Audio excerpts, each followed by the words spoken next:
하나님 말씀은 에베소서 4장 7절부터 12절까지 읽겠습니다. 그러나 우리 각 사람에게 그리스도의 그 선물의 분량대로 은혜를 주셨나니 그러므로 이르기를 그가 위로 올라가실 때 사로잡혔던 자들을 사로잡고 그 사람들에게 선물들을 주셨도다 하였도다. 올라가셨다 하였은즉 땅 아래 낮은 곳으로 내리셨던 것이 아니면 무엇이냐? 내리셨던 그가 곧 모든 하늘들 위에 오르신 자니 이는 만물을 충만하게 하려 하심이라.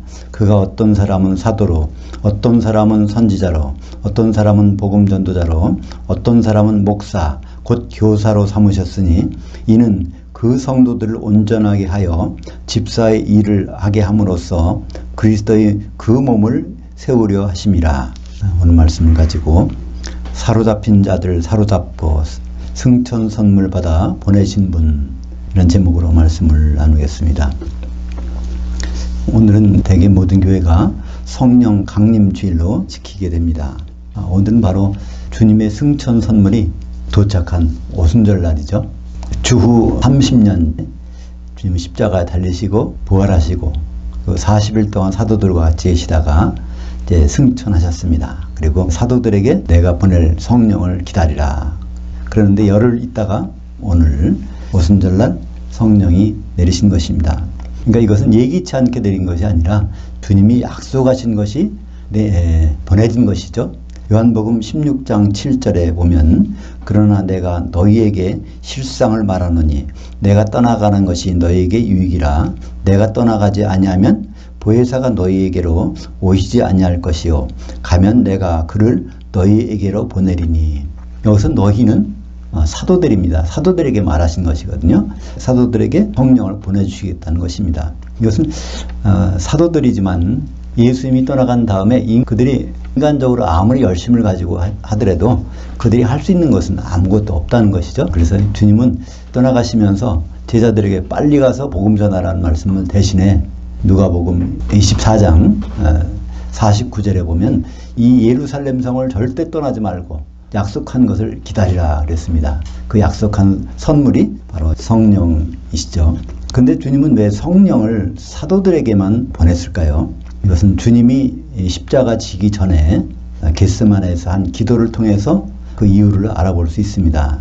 그 기도가 요한복음 17장인데 그것을 21절과 21절로 요약해서 보면 내가 비옵는 것은 이 사람들 사도들만이 위함이 아니요 또 이들의 말씀으로 말미암아 나를 향하여 믿는 사람들 성도들도 위함이니 그들 성도들이 다 하나가 되어 우리 안에 하나님 안에 있게 하사. 그래서 하나님 목적은 바로 성도들이 주님 안에 있는 것입니다.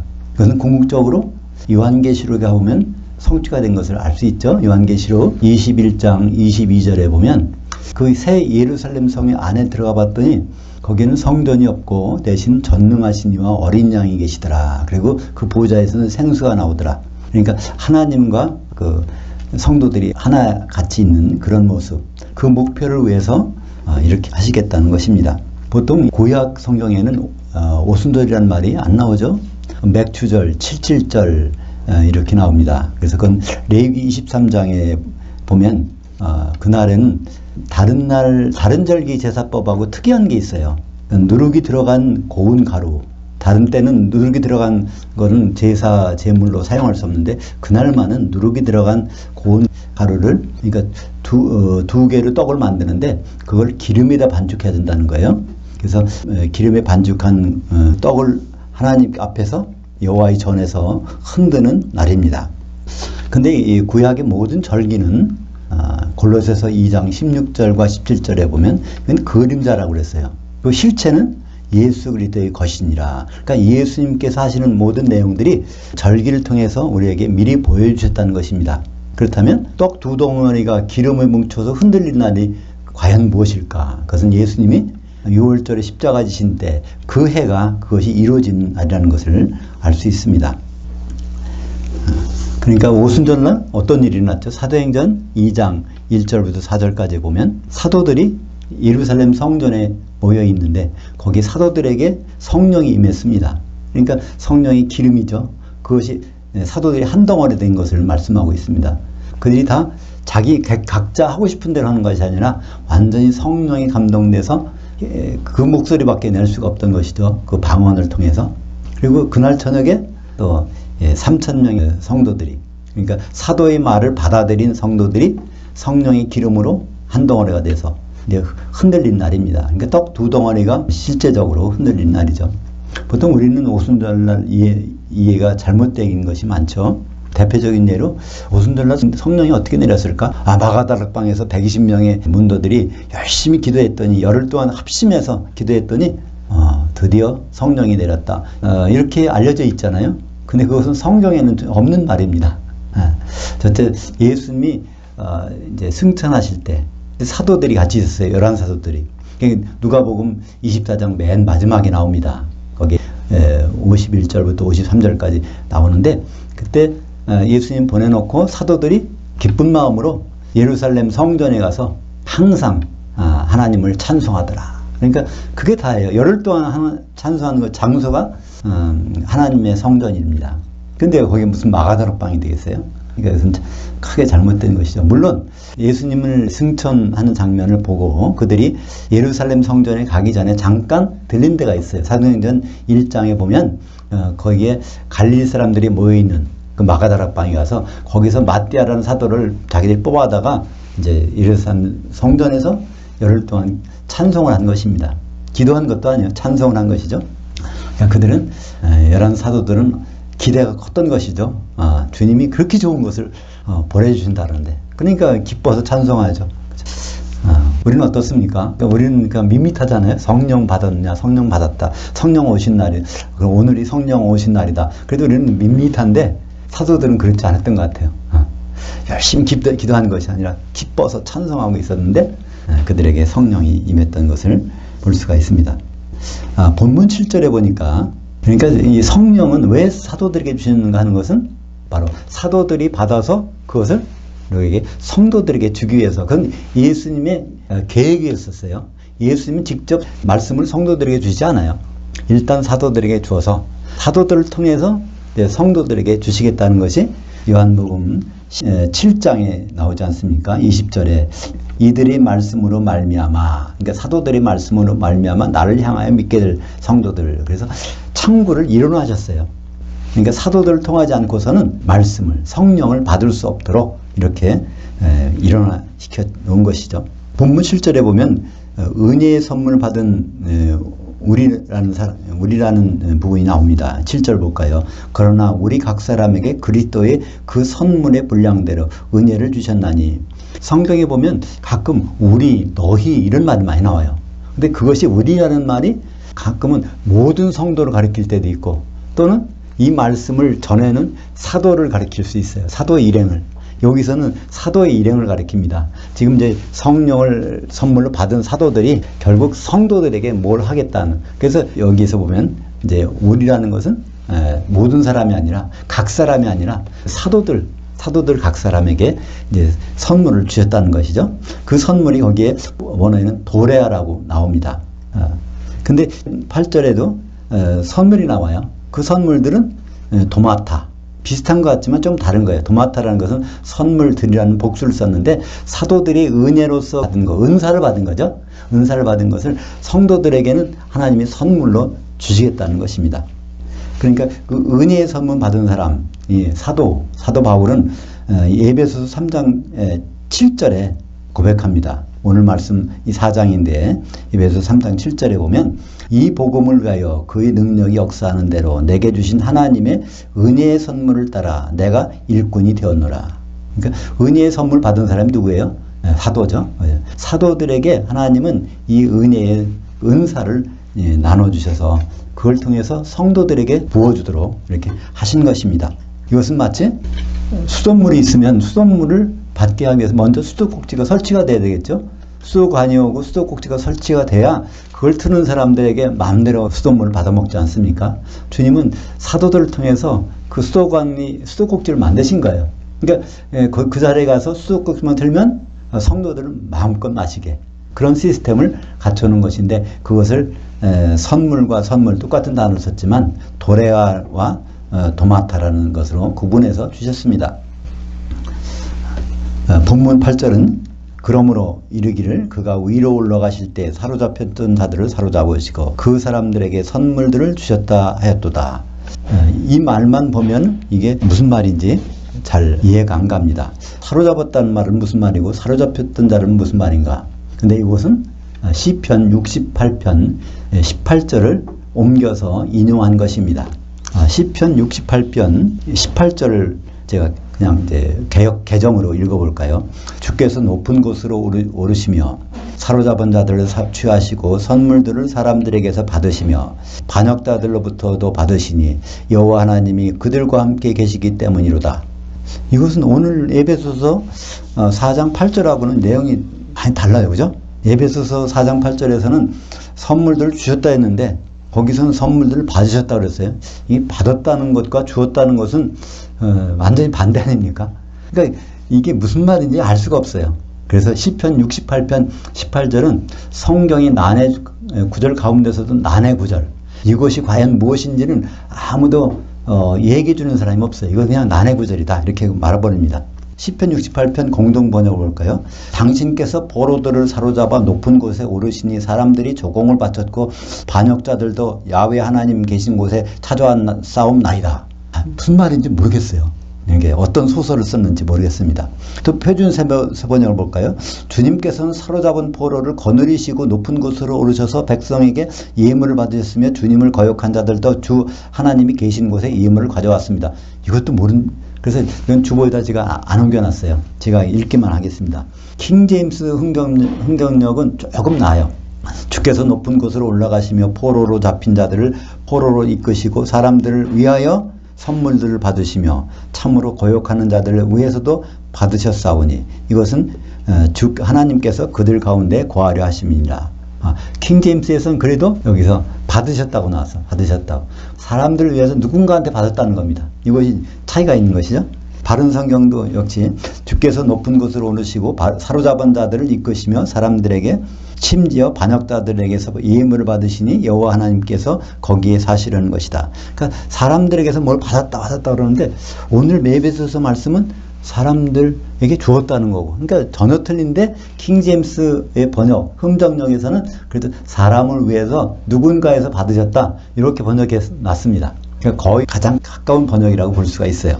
근데 이것을 원전에 가깝게 번역하면 이렇게 됩니다. 시편 68편 18절 당신께서 높은 곳으로 오르시며 사로잡은 자들을 사로잡고 선물들을 그 사람 아담 곧 더욱이 완고한 자들을 위하여 받으셨으니 여호와 하나님이 그들과 함께 거하려 하심이라.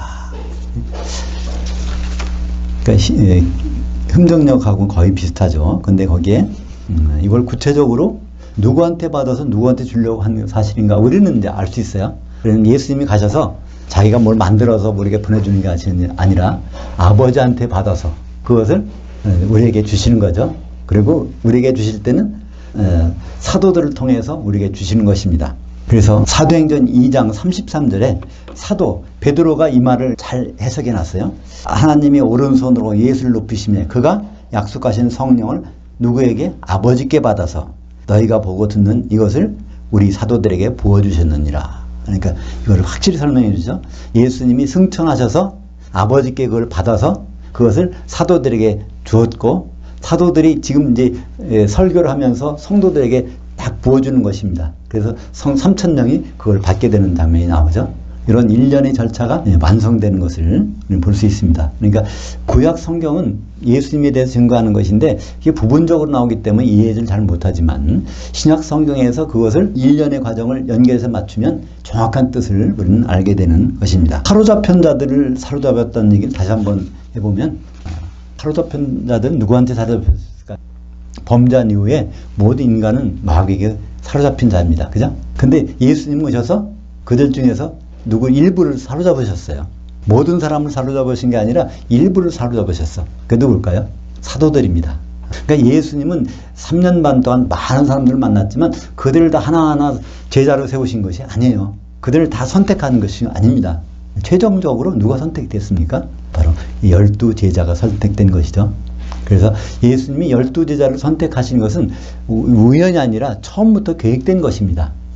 시편 68편 18절에 있는 것처럼, 그러니까 처음부터 사도들만을 택하시기로 작정하셨어요.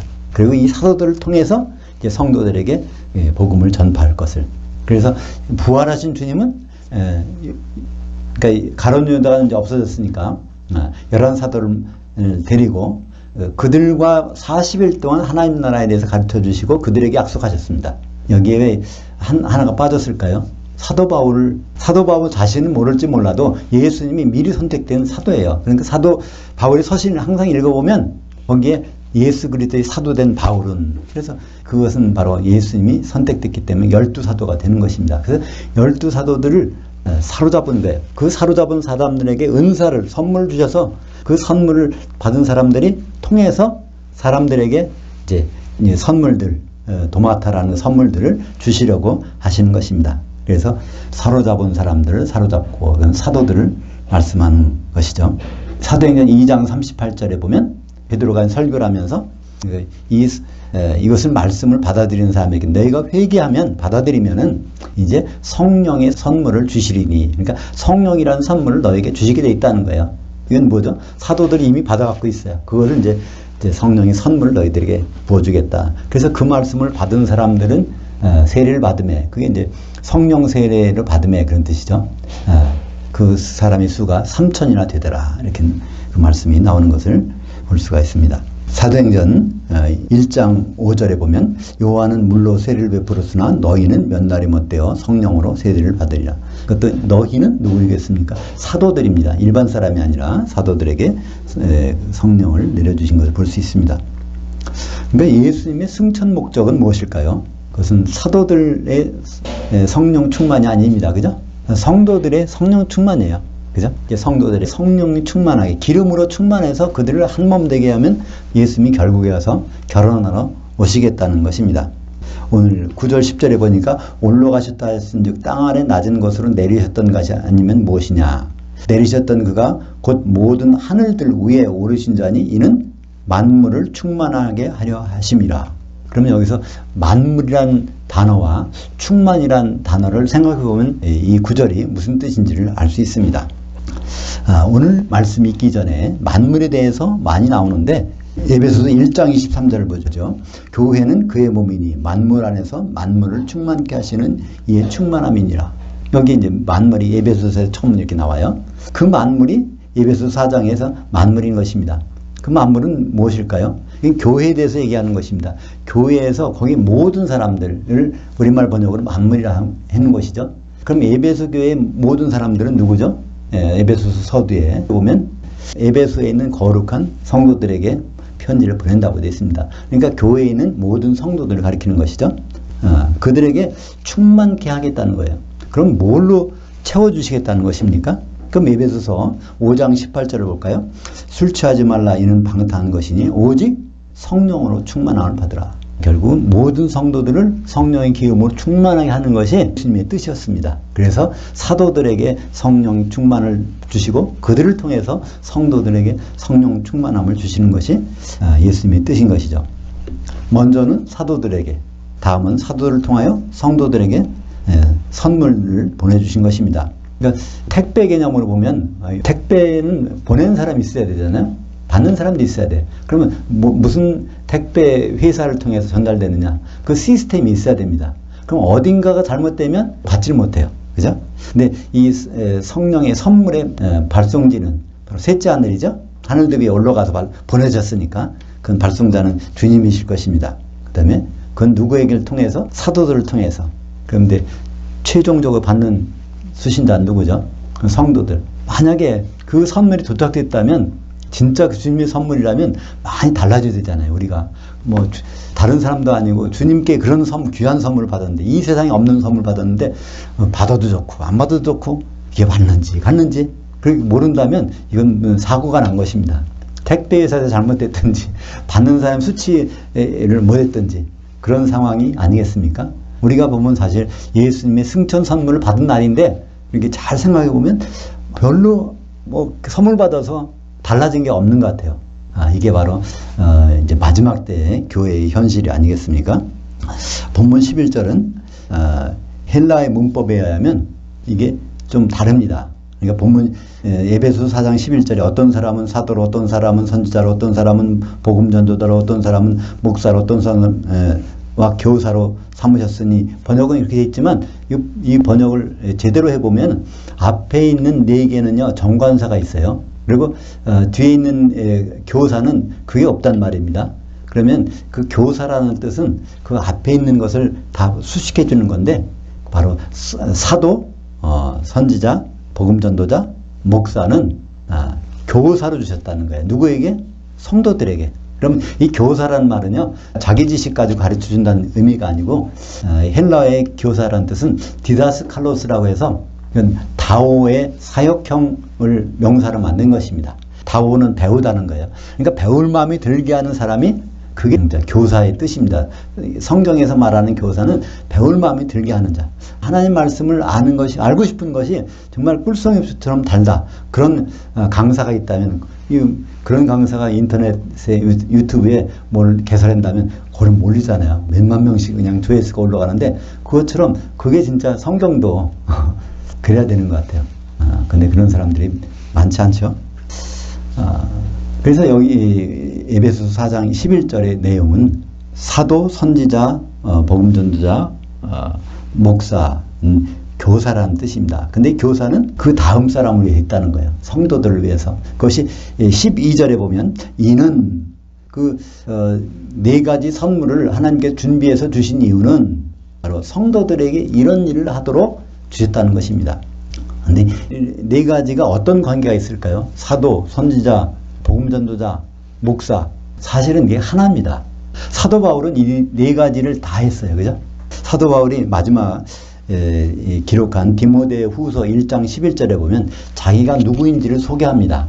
거기 보면 내가 이 복음을 위하여 선포자와 사도와 교사로 세우심을 입었노라. 그러니까 사도 바울은 자기가 사도이면서 복음 전도자이면서 선지자이면서 교사에 세웠다는 거예요. 그러니까 사도의 일을 총칭하는 것입니다. 그러니까 사도가 가는 곳에는 이 네 가지 일이 한꺼번에 이루어지는데, 사도가 지금은 없어졌어요. 그죠? 다 죽었으니까. 그러나 사도가 남긴 것은 신약 성경입니다. 그 신약 성경을 통해서 우리에게 그 뜻을 전달해 주는 사람, 알려주는 사람, 그럼 지금은 목사겠죠. 또 이제 선교사가 될 수 있지만 그 사람들이 그 일을 담당하게 되는 것이고, 성도들은 그분들을 어떻게 대해야 될까요? 택배 전달자로 돼야 됩니다. 그죠? 하나님의 선물을 전달해 주는 사람, 그 사람도 숭배하는 것이 아니라 그 전달한 물건을 제대로 받아야 되죠. 그럼 받은 걸 제대로 받았다면 그걸 가지고 기뻐하고, 그걸 가지고 이제 무슨 일을 이뤄내 될 것이죠. 에베소서 4장 11절 이는 성도들을 온전하게 하여 집사 일을 하게 함으로써 그리스도의 몸을 세우려 하심이라. 그래서 본문의 12절에 보면 온전하게 한다는 말은 풀었었는데, 이것은 원래 명사입니다. 어떤 명사냐면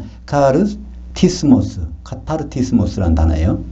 이거는 동사로 하면 카타르티저라는 단어인데, 카타르티저는 야고보와 요한이 자기 아버지와 더불어 금을 깃고 있을 때 찢어진 금을 깃고 있는 것을 카타르티저라는 동사를 쓰고 있어요. 이건 명사입니다. 그러니까 뭔가 손상된 것을 성도들이 갖고 있다는 거예요. 그러니까 그걸 가지고 일을 하면, 설명사가 잘못됐으면 그걸 가지고 아무리 해봐야 잘못되지 않습니까? 그걸 제대로 해주는 역할이 누굴까요? 그것이 사도, 선지자, 복음 전도자, 목사의 하는 일이라는 것이죠. 그러니까 지금은 마지막 때 봐서는 목사가 하는 일은 성도들이 갖고 있는 손상된 말씀을 제대로 보게 해서, 그걸 제대로 보게만 된다면 성도들은 무슨 일을 할까요? 우리가 결혼해야 되겠구나. 그러면 주님이 오시니까 우리는 뭘 준비해야지? 이게 중간에 택배가 사고가 났어. 그걸 못 받아봤어. 그러니까 여전히 성도들은 다른 생각을 하게 된다는 거예요. 기도를 열심히 해야 되나? 성경을 많이 봐야 되나? 또 복음을 전해야 되나? 뭐 이런 거를 가지고 생각하지 예수님의 온전한 뜻을 알 수가 없다는 것입니다. 그러니까 예수님의 승천 선물의 목적은, 그러니까 성도들로 하여금 예수님의 온전한 뜻을 알아서 준비하도록 하는 것입니다. 성도들은 자기들 일을 방치하고 사도들의 일을 하려고 그래요. 그죠? 복음 전하는 거, 이걸 하려고 그러는데, 성도들이 본연의 일을 해야 됩니다. 그것은 성령을 통해 주시는 아가페의 사랑으로 예수님의 한 아내가 되는 교회를 건축하는 일입니다. 교회를 세우는 일이죠. 그래서 교회를 성경에서는 건축한다는 말을 썼어요. 어떻게 어린 양의 신부를 건축할까요? 근데 그것은 다른 의미를 보면 새 예루살렘이니까 그것은 이제 건축하는 것이죠. 그래서 건축할 때는 거기에 뭐가 필요하죠? 기초석이 필요합니다.